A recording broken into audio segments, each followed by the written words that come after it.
Hello, everyone, and welcome to Season 2, 2021. Can you believe that? To the Art of Inspired Selling. You know, I started the Art of Inspired Selling when the pandemic hit. And I wanted to know what it was that I could do to give back to my network, what it was that I could do to help people every day. And I thought it was going to be a short-lived Facebook Live series where I was just interviewing those people that I knew that were really rocking it. And it's turned into the Art of Inspired Selling live stream where I stream live on Facebook, LinkedIn, Twitter, YouTube, and we're experimenting a little bit with Twitch. So if you come on here and you're in Twitch, give us a shout out. I'd love to know how this non-gaming business live stream is working out for you. So the Art of Inspired live stream is all about interviewing successful B2B entrepreneurs that are 6 and 7 figure earners that are not just surviving in the new normal, but they're actually thriving. I interview them because I want to understand how they're using social selling to grow their business. I want to understand what inspires them every day to get up and do what they do. Is it a person? Is it an event? A little bit about their backstory, their mantra. And I want you, the audience, to be able to receive their subject matter expertise, implement that immediately, and hopefully you too will thrive in the new normal. So without further ado, I'm going to bring on my next guest. Her name, I'm going to read, as I always do because I don't want to mess it up, Dr. Deb Sandella. Deborah Sandella RN. So not only is she a PhD, but she's a nurse. Okay, so you're getting some really good pictures there. She's the author of the #1 international bestseller, Goodbye Hurt and Pain: 7 Simple Steps to Heal, Love, and Success.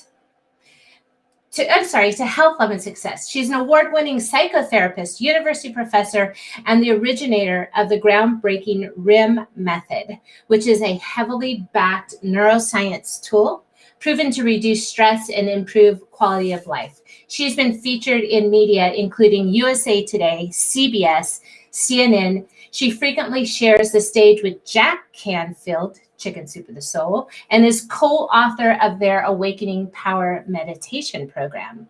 Her numerous professional awards include Outstanding Clinical Specialist, Research Excellence, and EVVY Best Personal Growth Book Award. And so we will put her credentials and her books and her links and everything else in the chat. Let's hear it from the audience. If you have any questions, we'll give you some shout outs when you come on. Here we go. Here's Dr. Sandella. How are you? Hi, Catherine. I'm good. I'm glad to be here. That's so awesome. I'm going to put on a little color behind us. Let's see. Oh, all right. We got some blue color. I'm driving the show today, people. So let's see what kind of graphics. So where are you coming from today? I'm in Colorado in the Denver metro area. So nice. Is it snowing? Is it sunny? How's the weather? Well, yesterday was springtime, and today we're heading into some snow tonight. So that's the story in Colorado. It can flip on a dime. I have been there. I've worked there for many, many years. And you never know. Like, I come home with more clothes when I used to be on the road all the time. Like, same with Utah. You know, it could be a snowstorm. I was leaving the warmer weather and needed to take extra clothes. So, yes, I understand that. And as everybody knows, I'm in San Diego, sunny San Diego, where it's absolutely beautiful. I can't wait. Today's my birthday. I'm going to go out and have a couple martinis by the beach later today. And it's going to be so much fun. So tell us, one of the keys, one of the things to come on the show is we want to know what inspires you. You know, you've worked with some of the greats, Jack Canfield, and I'm sure there's other name dropping that we can do for, you know, of people that you've supported. You've soaked up some of their energy. But what is it that drives you to get up every day, out of bed, do what you do, bypass that hamster wheel of life, which a lot of people get caught up in, but be the entrepreneur that you are? 2 degrees, those aren't easy. I'm from the science field, I know. Tell us, what is it? What is it that keeps you inspired and driven? Yeah, well, I think there's a couple of things. One is very much, I've always been driven to see people be happier, to grow happier, Mm-hmm. to process. I started out as a mental health professional. So to see people change and move out of any pain is very gratifying to me.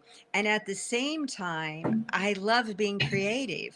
And so being able to be creative with that has totally turned my life around, because I had a real shift like in my late 40s.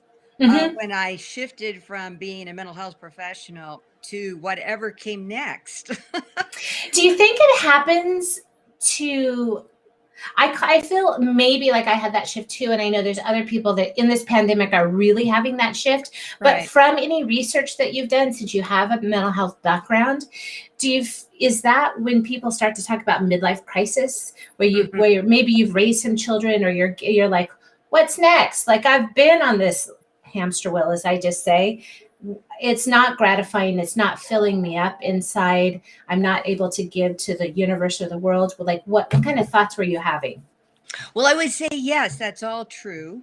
That's how, about that age where, as they say, the rosiness and the fun of youth. Mm-hmm. It looks different now, and so that natural, youthful joy is not always as present. And so, some people intentionally are seeking that. Some people act out, and we know about those people, not so much anymore. I think we're more conscious than we were when I was much younger. But for me, it happened organically, which tends to be how my life is, so that I'm constantly following what is happening and calling me and pulling me particular direction. So and as I talk more about the work I do, you'll understand how Mm-hmm. that's all connected. But it's much more of a creative process, I would say, uh because and I don't know if you want me to share what happened that. Sure. Would you like? We'll take a little bit of time. Yeah, because what I want the audience to understand is your journey, short snippets of your journey, because now I think people might be just wavering a little bit. Like, what's next? Like, there's so many people that are unemployed right now. There's so Right. many people that had a small business, and then where's my next client going to come from? Mm-hmm. So maybe you have some insights that can help them sit silently and maybe in a meditation, or they can journal Mm-hmm. about their feelings or what's next. So whatever you can give, any wisdom you can give, I'm sure people will appreciate that. Yes, yes, because I do believe in the organic, intuitive process, and so this was in I'm going to 1995. type that in the chats because I don't think Okay. I've heard of the organic intuitive process. Let me put that in. Keep talking, I'll type. Okay. Okay. So this was in 1995. And I was a professor at the University of Colorado and doing research and teaching, and also, being a mental health professional Mm-hmm. and working with clients. And I got awakened in the middle of the night that my dad had had a cardiac arrest back in rural Kansas, and that his blood pressure was falling, and that he was not going to survive the night. And they wanted my brother and I to, sign, give permission for a do not resuscitate. Okay. And here I was, a nurse. I had started out as a nurse, so I understood all that, but I was got so immediately angry. I said no. It's like this feeling like you don't know who he is, you don't know what would be lost here, and you're going to just give up. It was like this real intuitive process took over, because it was very out of character for me. And so I said no. As I hung up the phone and I went to walk back to bed, I had a spontaneous image show up where I see my dad walking off to the horizon with his back to me, and I am yelling at him. I'm so mad. He is leaving. And he suddenly paused, and he turned and he said, "Oh, okay. I didn't know you felt that way." And then it was like waking up from a dream then. And all my anger was gone, but I'm thinking in my head, this is just in my mind, right? It's just in Yes. my mind. So all night long I held on to that image, though, because it felt like he would be gone if I didn't. So the next morning when I flew to Kansas and I walked into ICU, they said, "Oh, sometime in the middle of the night, your dad's blood pressure started bulging." And I just got goosebumps all over. And I continued to have some experiences during his hospitalization. Anyway, he recovered and he lived 5 more years that were really significant years. He and my mom said they were the best years of his life. It was like having a second chance, Yes. an opportunity. But for me, it was like, wow, first of all, he didn't know I would feel this way. It was like, wow, how am I living? And I was so busy with being a professional, a mother, a wife, all of that, that I was too busy. I was not prioritizing my relationship. So that was important. And so I made some shift there. And the other part was all of what I was doing seemed very unimportant. Like the academia, Yeah. mental health seemed like, it no longer had the same level of importance to me.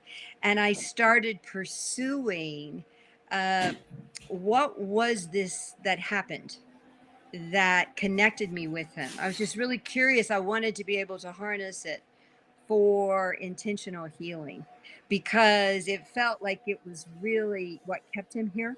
He was on his way out. And so that was that was about 24 years ago. And so that's been the journey, but I didn't know what it was. So it was this discovery that I just started to uncover, but it was now separate from all the education. And not that that education didn't come with me eventually. I mean, it did always, it's part of me, but it became this real adventure. Okay. So tell us a little bit about, Dr. Deb and I talked a little bit about some questions that I'd be asking about using social selling to grow her business. How many books have you written?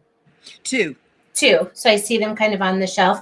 Yes. And so tell us a little bit about when you decided to write those books, and you launched them, did you use social media to promote those books? Yeah, some. Yeah, I wouldn't say Okay. it was I'd say there were emails. I mean, I did do several things. That most of all, I wanted it to be a valuable way to engage people. So I had a quiz. Bless you. I had a what I call an emotional operating system quiz that people could take to sort out whether they were utilizing their emotional system in a way that would support them or not. Okay. And so I put that out there through some videos and through some social media. But I am not a big tech person. I mean, I'm 71 years old almost. And it's like, so my brain was born after, before technology. But I did use some. I'm sorry, you guys. I have allergies and I have a post-COVID cough, so I'm sorry. Yeah. I'm Are trying you to get. okay? I'm okay. So also tell me, how did you, when you were getting ready to do your writing, did you incorporate any personal branding when you were doing that discovery awakening? What we called it, your realizing your intuitive process and what you were doing. Do you think that was part of really understanding yourself and understanding your brand, right? Like what you stood for, what you stood against, and maybe what your goals, how your goals were changing and how you currently were operating, those things needed to change so that you could live a more authentic self. Absolutely. In fact, I would say I've always been driven by the personal experience. And then look over my shoulder and go, oh, that's what that is. And learn from looking back over my shoulder. But I've been just following what seems to be calling me forth. And so eventually, I think what that led to was a great deal of authenticity. And I'm very interactive with people, so that I had the opportunity to connect with many more people in a lot of different ways, and I really enjoy that. And so that just kept formulating, and that kind of formulated my brand. I would say I didn't have an idea of a brand. It was like I am the brand, so to speak, in some ways. Yeah. Yes. And that happens with a lot of solopreneurs, as you come in. That's why I take my people through brand archetyping and understanding how the psychology of their own brand can relate and be transferred into their business and their personal brand. It's really important when you're operating as a solopreneur. And that's primarily who I work with. So let's talk a little bit today. The 3 takeaways that we promised the audience were feelings are our personal security alarm. So let's get into that. Talk to us a little bit about how we can be in touch more with our feelings. And that's really resonating for me. So let's talk about that. What kind of wisdom or tips do you have for the audience? Right. Well, first of all, to really, our culture is very afraid of intense feelings that are unpleasant, uncomfortable feelings like anger and Mm-hmm. grief and jealousy, that we're very afraid of those, but all feelings are natural and organic. Like we can't control feelings. You can't stop feelings. But when they come, what you do with them does make a difference. And they're the same way like our body has sensations, our body sensations tell us if it's cold, if it's safe. I can see if I can cross the street yet. They keep us safe. Emotions are the same way. They're coming in spontaneously, organically to give us information. And so if we try to stop them and control them, then they go underground into the body. So that is not useful, because now we are open, we're vulnerable to danger, whether that danger is coming from our own way of thinking or behaving, or whether it's from external. Like, so for instance, anger. Yes. Yes. So when we're angry, it means, wow, there could be danger here somewhere, whether it's inside or around, it doesn't matter. But then if we just ignore it, then we're going to not look for where we might be in danger.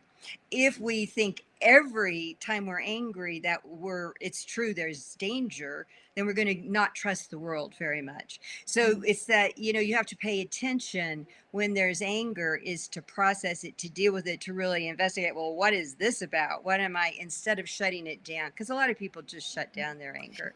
And do you think I had a real angry time this weekend. So would you tell somebody to sit and write about it? Like to really Yeah. understand and explore, like, some prompts. I'm angry about what? Well, I'm angry about this. And why? Why are you angry about that? And how did it make you feel? And do you think there's anything else you're angry about? So are there like certain prompts that you would have people use if they were going to write Yeah. that? Yeah, I think I would start first, because anger has an angst in the body. Like emotion, raw emotion does not come from the thought as much as it is nonverbal. It comes from the part of the brain that's nonverbal. So first of all, to have a discharge of the emotion, like whether that's punching a pillow or screaming in your I have a car. damn it doll. My There you girlfriend go. bought me a damn it doll. I could have just slammed the heck out of it. Right. There you go. There you go. Because it gets a discharge from your body, so your body can allow you to ask the questions of what is this about? And as I investigate what it's about, what am I learning about what I need to do? Is there something I need to do to protect myself? Or is there something I need to change in the way I'm approaching something? Or maybe this is a bad idea for me over here. It's, there's all these. So yes, so I would say, first of all, have some kind, and you can do that in writing, but with the purpose with the writing would be to have a release of the discharge of the emotion, the angst. Okay. Then to write. And so what I'm feeling is when this started, and what it seems is making me the most angry right now is like some of these discernments that just keep taking you deeper into what's really going on here, so you can explore new things that are beneath the surface. And because feelings are there, but they don't come with words. So we have to help make the connection. We have to allow them, feel them, and then express them Mm-hmm. into words. And that can be written, or it can be verbal, or it could be physical too, because even some people will use a very vigorous workout, but with the purpose of, let's say, getting to the heart of the anger. as long as it's intentional, then it'll work that way. So Okay. yeah, that's exactly right. And then depending on what you become aware of, sit with it a while and see how that feels the next day, and then take action if needed on what that is. Because sometimes one of the things that a lot of people don't take action on is we get feedback that we somehow feel violated. Somebody's intruded on us or Mhm. done something to us, but we may not have very good boundaries. We may be inviting that, or it may be that we're not. I mean, but to sort that out so you know what the remedy is to protect yourself from further violations, so to speak. And boundaries seem to be a popular conversation among women lately. I'm in a lot of female entrepreneur groups. And maybe when we were young, we weren't really taught to even establish those boundaries, yet, Right. let alone how do you honor and protect them? Because I know for me, I don't want to offend anyone. Like, Yeah. they might say, oh, something bad, and I don't want to offend them. But what's more important, offending that person or protecting my boundary? Exactly. And so what I would say, it's not so much having the boundary and expressing, it's the how. The how is always important. It's like, you can say, oh, sit down, or you can say, sit down. It's like the how will determine, because the body's what feels. And Hmm. so body responds non-verbally immediately in terms of the tone and the feel of what is being said before it really comprehends the content of what's in what was said. Okay.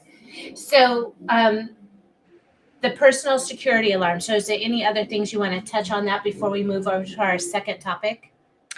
Um, I think that, our body is the instrument here. And it is the connection between our mind and our body. Like, one thing is that Hmm. feelings and thoughts are really distinct, and they're very different. They operate differently, they come from different parts of the brain. And we're used to using thought. We think about everything. Hmm. In fact, a lot of Overthink, us overthink, right? right? Analysis Exactly. paralysis, if we were going to give it a canned cliche. Yes. Exactly, exactly. So that we really need what I would call whole brain function, Okay. where we start with the body as the visionary to give us some information, and then the mind comes in and gives it words and meaning and helps sort it out and sense what needs to happen. So if anything in our culture we have, it's getting better. It's getting better. So I want to be clear about that, but in our culture, we have really valued thinking over feeling, but their feeling is extremely important. It needs to be half of the game. I'm kind of giggling. Um, where can I join with your conversation? Arun, please put your comments or questions in. We'd be more than happy to definitely have you take part in our conversation. I was just thinking. So if somebody says something and I get angry, I could hold on a sec. That hit me in my brain or my feelings. I need to have a break. Wait, I want to wait before I articulate it wrong. Oh, Kathy, I'm protecting my boundaries today. I mean, that could be a whole spoof on that, right? Oh, About totally. Absolutely. That's exactly right. But it sounds like you're actually more aware of I'm all of that becoming, process than yes, some people are. Yes. Yeah. Well, once you become aware and you start actually acting on it, you realize how valuable, how better it feels than to sit on it. yes, I'm working on it. Maybe it's going to take until I'm 71 to be an expert on it, but let's just say I'm an evolving creature, a lifelong learner. All right, so let's go to number two. And actually, Arun, one more time, or Arjun, if you would want to jump in on the questions, please post your comments, and I'd be more than happy. We can discuss them with Dr. Sandella. So when we resist uncomfortable feelings, that's kind of Mm-hmm. what we're talking about, right? They go underground into the body. Oh, and I work with a hypnotist, and she always asks me, where do you feel that? Like, where do you feel that? Is it a head feeling? Is it a chest feeling? Is it a heart? Is it a Yeah. stomach? Is it deeper? Like where, let's think for a second where you feel it, to explore where in your body that you're feeling that. So let's talk about that. So an uncomfortable feeling, um, why does it matter where you feel it in your body? Well, the body has its own communication and sensation. So you can have an emotional feeling, but you can also have a physical feeling. Mhm. And in the technique that I've created, we actually utilize imagination, spontaneous imagination, to work with body awareness so that it locates where there's something stuck. So it's kind of where things are not flowing through. Emotion is not, if you think about emotion, interoception is the scientific word for emotion spontaneously arising, flowing through our mind and our body. And as we allow it and welcome it and utilize it, it flows on through and expires. But if we don't, it gets stuck here. And so, where in the body is it stuck? And as we go, and it doesn't matter where, it's irrelevant in terms of the content of where, it's not important. However, to start working with sensing the body, and then in the work that I do, inviting imagination to begin to give form to whatever that is in or around the body, that is kind of the pebble in the shoe. Then what happens is now emotion, which feel we're afraid of emotion because it seems unbounded. Mhm. It's invisible and it's illogical, so we're afraid of it. But soon as we have form, soon as anger becomes, it's like a red hot ball in my stomach. It now has definition, it now has boundaries. Okay. So the left brain, the intellectual mind, says, oh, I'm willing to work with that. Because the left brain goes, I don't have time for emotion. It's like, I don't care how the rest of you feel in my body, but that the left brain likes to measure, to analyze, to be able to have history, to compare, and all of that. And so as soon as we have form, then the left brain becomes a partner. Now we become whole brained. So Now when you we're say functioning. form, um, and I don't want you guys to think we're going so woo woo over here, but we're trying to help you understand emotion, right? Yes, right. So form would be, um, you just said, imagine something that you could wrap your head around Well, to it put in a happens. container. Would it be like thinking, if you could describe a container of whatever you're feeling right now, what would that container look like? Well, that is a little more structure, a little more thinking than what we do, because Maybe I'm what more left brain. I think I'm creative. Yeah. well, you can be creative and still be, left brain. It can be creative left brain. Yeah. But what we're doing is what happens is the unconscious, which is the root. Like, so Mhm. we are like this, the RIM work that I have created goes to the root of the issue. And so to go to the root of the issue, we usually don't know what that is. The mind cannot know what that is, because that's not what it does. So the body, however, knows what the root of the issue is, and imagination can be the translator. So as it starts to give it form, it actually takes us to either a knowing or a memory Mhm. or an age where that is the root of the issue, and then we can start working with that in a very intentional way.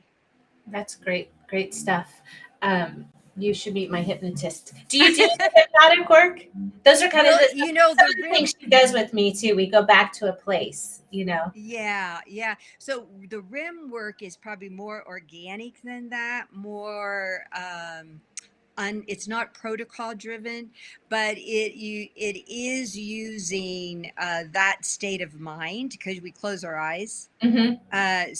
But it's actually following the person's natural, organic, spontaneous process that's going on in their body once we start paying attention, rather than, and then depending on what shows up, we are interacting with it. Okay. So it's very client generated, but it is using the same state of awareness, I would say. Okay. As yeah, but you're not quite as deep. With REM, you're going between real thinking and going deep, thinking, going deep. So it's like we go down into the subconscious, bring things out, and go back down in and out and in and out. I know that sounds strange, but it's all grounded in Well, only neuroscience. because I have experienced that type of thing. I'm just thinking other people might think it's strange, but yes, I've had the fortune to experience some of those things. So your feelings are uncomfortable and they go underground into the body, and we help describe them so that our left brain can deal with it, or can wrap Well, around so that in the attention, you said. yeah, it actually, in the end, what we're doing is we're regenerating emotional memory. So when we get to the root of the issue, which we haven't known before, do you want me to tell you a story of a client story? Would that be helpful to Yes. understand it? Yes. Yeah. So a client came in. She was in her early 30s, and she had always been successful professionally, but not with men. And she didn't seem like she felt very attractive. Anyway, in her REM session, and REM is RIM, and Mhm. that she actually, her body guided her through this organic process of following. It took her back to 5th grade cafeteria line. And she goes, I don't have a clue why I'm here in this, my imagination is showing me this because I don't remember anything. And then at that moment, a boy in her class walked up to her and said, "You're ugly." And it's like, well, having been a 5th grade girl, we know how sensitive we are about how we look in junior Mhm. high. And we also, having had a son who was in 5th grade, we know that 5th grade boys are not very sophisticated, to say the least. And so when she goes back there, what she learns is the reason that he did it is because he liked her. Mhm. But she never knew that, and it just got buried. That moment in time, uh, what anchored an emotional memory was that she's ugly to boys. And so the minute in this interaction that they had in we could call it imaginative time, Mhm. he said, well, I'm sorry, I didn't mean to hurt you. I did it because I like you. Then all of a sudden she had a new emotional memory. So Yes. the RIM stands for regenerating images in memory. So she now has a different feeling in her body than what she had before, that carries through. So does that make sense, Absolutely. For me, Catherine? it does, and I hope it does for the audience, because that's exactly what I've been going through with my therapist. Are those exact things. We find the story, then we go back and we recreate the story, and then we celebrate the recreation of it. So yes, it makes sense to me. I hope it makes sense to you guys. Let's Well, see. so Are there yeah, any questions, you guys? Let's see. can We've I got people watching. Maybe good they're good afraid to touch it. Come on. So can I add one thing Yes. to that story? The outcome. So she was in her early 30s. She'd never really dated very much because she didn't feel very attractive. Mhm. Within a few months, she met somebody, and a year later they got married and they have 2 kids now. So that the results are very, very quick because we're going to the root of the issue. And I think that's important for people to understand, Yes. because it's the difference between that and talking about something. So when we're Mhm. talking about it, that's the intellectual mind, and you have to use willpower to change your thinking. And that's kind of talk therapy, right? That's talk therapy. And so Uh-huh. it needs willpower. Or cognitive behavioral therapy is where you reframe your thinking into something that doesn't feel as negative, which is helpful. I'm not saying there's anything wrong with it. It just only goes so deep because you have to keep using willpower to keep doing that. But when we go down into emotional memory that we didn't even know was there, and it gets neurologically rewritten, then you have effortless change. It's beautiful too. And the opening of that change is immediate. I mean, Yes, you exactly. see it, Yeah. you feel it. It's like, wow. Yeah, Wonderful. exactly. All right, so let's move on to number 3. It's we're going to talk about you have an effective EOS, which is emotional operating system, that's smarter than you think. So let's Yes. break that down a little bit. Yeah, so this fits a bit with what I was talking about earlier, that we're born with a sensing awareness that is part, our emotions are part of. Like, but it comes through the body, but our culture has learned to override it with thinking constantly, so that we don't give feeling the value, and then we don't work with it, and then it doesn't operate, it doesn't flow through and expire. So when we get really comfortable with feelings, we can, the steps that I would say are to breathe, to feel, and to express constantly. It's like I mean, we have feelings moment to moment to moment to moment. Our feelings are very, very dynamic. They change constantly. But the things that are that go underground, they don't have to go underground. That if we are feeling and expressing in safe ways constantly, we don't get it's like our unconscious does not get cluttered up with all these pebbles. So how do we do that easily? So the main thing is to not be afraid of emotion, and to allow it and welcome it, because we don't have to. It's an organic system, just like breathing. Mm-hmm. Feelings are coming through. It's just when we try to oppose them, bury them, stop them, not think about them, that, or not feel them, it's more not allowing our organic system to happen, that it starts to accumulate into garbage, emotional garbage. So I am a mentor for women in sales and for women entrepreneurs, and a lot of the female entrepreneurs, have exited from corporate America. But through my 30 years of experience in corporate America, we I'm talking the collective we have been taught to suppress those emotions, right? If a boss says something and it triggers something, and you say, I feel offended right now, or what you just said insulted me, or I feel sad, or I think that I know for sure for me, I suppressed a lot of feelings and became very, I don't want to say numb, but I kept it inside. And what you just said, the underground, because I could not express how I was feeling, because I would be publicly shamed in a meeting room, or don't cry again. Are you going to cry? No, you cry all the time. Or you just things like that. So Right. what can you tell for some women? Mm-hmm.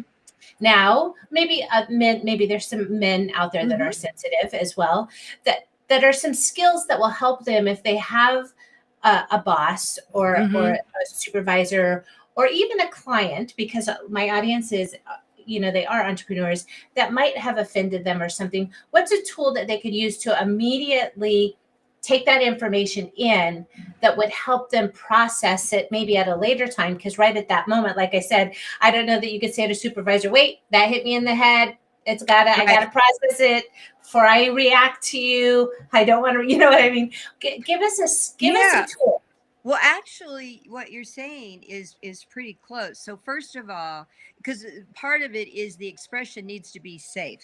So to just react is not always safe. It can damage a relationship. So, but to be sincere and to say, just give me a little time. I'm needing to be with that, what you just said. So can I get back to you about it? And then after the meeting, you immediately go to your room, close the door.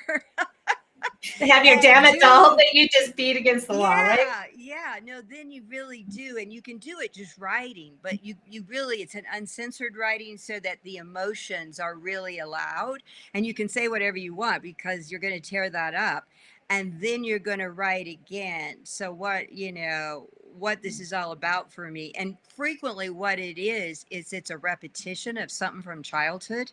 Maybe you had a autocratic father that didn't listen to you, and or whatever the issue is. But when we start realizing it's connected to some core issues that we're now able to be in, to have power in dealing with it, that we Mhm. don't have to just become immobilized or helpless anymore, that then as we get clear, we start understanding and begin to create a plan, then we can write, and eventually either speak or write, what we want to communicate in an effective way. So it's not an angry response, but we've Mhm. given it thought, and it's also become a little healing, mini healing experience, because when we're still redoing that old experience, every time we do it differently, it's healing. If that does that make sense? You see what I'm saying? Because we're now creating a new and different habit than how we were when we were younger and immature and unresourced and Yes. dependent upon Yes. people The around us. way I responded to emails in my 30s were very different than 40s, which were very different than 50s, right? Right, exactly. Yes, we do. Yes. We learn. Just like you just hide it or you just don't respond. There's Yeah, yeah. And I think that actually men, as much as women, hide it because that's manly. Mhm. So that, and when you talk about crying, usually crying, and there's a lot of different kind of tears, but when in that kind of a situation, it's usually repressed anger that I can't really, it's not okay. I don't feel safe to be angry. So it comes out in tears. And so as soon as we start practicing putting whatever we're feeling into words, then we start to feel more and more empowered to communicate in such a way to be able to work things out, to have what we want. And that's the secret, really. That's the That's key, the because that goal. feels really good. Yeah. Wait. I have this up, right? This is one of my little mantras on my wall. I get what I want or better. Yes, Right? exactly. Exactly. That's right. Yes. Yes. Well, thank you so much for coming on the show today. We didn't have a lot of questions, but this is going to be up, you guys, for the replay. You can watch it. You can reach out. Deb, how can we tell people to get a hold of you? Do you want them to connect with you on LinkedIn, which is where we met, or would you like Sure. for them to email? What are the best ways for that? It depends on, yeah, either one is fine. And I think that maybe the best would be to go to the website, Goodbye Hurt and Pain, Okay. and they can send an email through the contact there. Okay. And I think you had it on at the bottom of the I did. I description. put it up in the Yeah. description. Okay. Yeah. And then are you taking private clients? Are you taking group clients? Are you even working anymore? Do Oh, people no, I'm just need to definitely buy your working. book? Yeah, Okay. no, I'm definitely working. Yes, you can buy the book. It's still out there. It's in Audible as well. I think it's still in the top 100 of Audible since 4 years ago. Congratulations. But That's yeah, fantastic. yeah. So, but I would say that the main thing I'm doing, I do a few private clients, very, not a lot Mhm. because I'm expensive now. But As you the should be. thank you. But I train people now to be able to do this work with their clients to be more successful. So you don't have to be a therapist to do this. And so we get a lot of coaches, people who are in healthcare or just trying, that they just sales or working with kids, young kids or teens, just on being empowered, being confident, feeling confident, all of those kinds of things. So, so that's the biggest thing right now is I have classes. There is a 2-month virtual retreat that's for personal growth. And then also then classes to learn how to use the technique with Okay. people, with others. Okay, that's fabulous. And so, excuse me. So once again, I wanted to bring Dr. Sandella on to talk about personal growth and understanding yourself. We dug a little bit into how she's using social selling, and honestly, she said, but we met through social selling on LinkedIn, right? Reaching out, asking for Right. speakers, and so there's an opportunity, you guys, to use the platform where your target market is. And where would you say your target market is? At this point, I would say it is either people in pain or people who work with people who could be better, like where they maybe are not being as successful as they could be. They may be somewhat successful or successful to a degree, but you know that it just feels like it's not where it's supposed to be. So the other thing would be looking at accelerating your success, Okay. which is how I work with Jack Canfield students, Okay. teaching them, because it's all about success principles, being as successful as possible. So this is about accelerating your success effortlessly. Really, that's what it is about. Okay. And so your target market, if you were going to sell your services, you could find those people on LinkedIn, or you could find those people perhaps on a Facebook group. Yeah, probably more. Well, either one. You could Either probably do one. either one. Yeah. Maybe more LinkedIn if it's a professional organization or a professional. Right. I was going to say if it's coaches, that might be linked. That's where I sometimes run into coaches is on LinkedIn. Mhm. Facebook, it can be, yeah, there's a lot of Facebook groups that are oriented towards, dealing with emotional issues. Yes. And coaches there too on Facebook. So But yes, the coaches tend to use Facebook groups for their coaching, right. so to speak, right? So LinkedIn is probably a great place for you to find them and to connect with them and to build those relationships, et cetera, which is all part of social selling.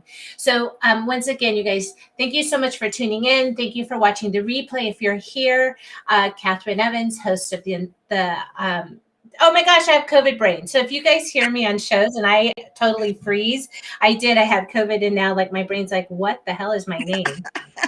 The Art of Inspired Selling live stream. Thank you so much for tuning in. Thank you for coming on the show, Deb. I really appreciate it. Please contact Deb if you have any questions. Her book is a best-selling book. You can find it on Amazon. Yes, you can find it on Audible. It's there. And we just want to thank you so much for adding value to our network.